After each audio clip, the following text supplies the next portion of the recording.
बिस्मिल्लाहिर्रहमानिर्रहीम अस्सलाम वालेकुम। मैं आपका दोस्त गुलाम मुर्तज़ा। तुसी वेख रहे मुर्तज़ा टीवी। मेरे चैनल में सबसक्राइब करो, नाल एक बैल दा बटन होवे ओके करो।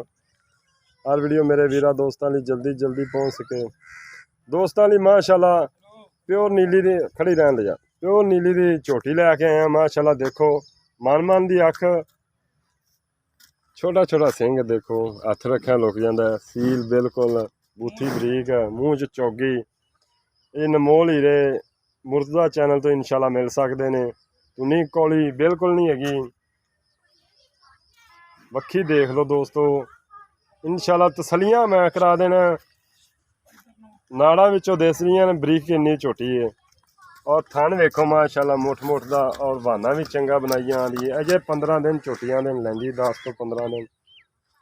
और बरीक चमड़ी देखो, कागज़ रंगी पूछ धागे रंगी।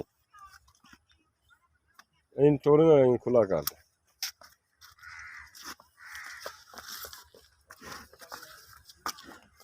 किंगरी वाला सिंह लग्या माशाल्लाह। हवाना देख लो दोस्तों, चंगा बनाई आँदी।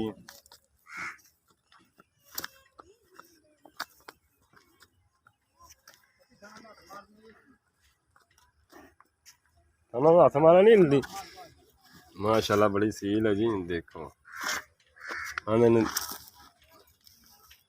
दूसरा सुबह सुना ना ने, पहला सुबह मुँह चौगी जी, पहला सुबह। बड़ा प्यारा थन लग्या कमाल दा।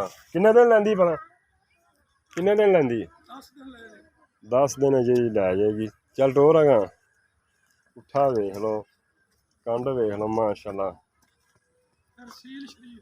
सील बिल्कुल माशाल्लाह बड़ी है।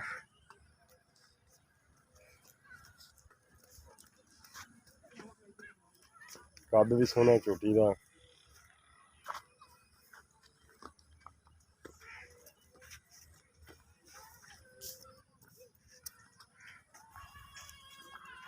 परन लै जा परन, गिठ गिठी दियां वंडा ने।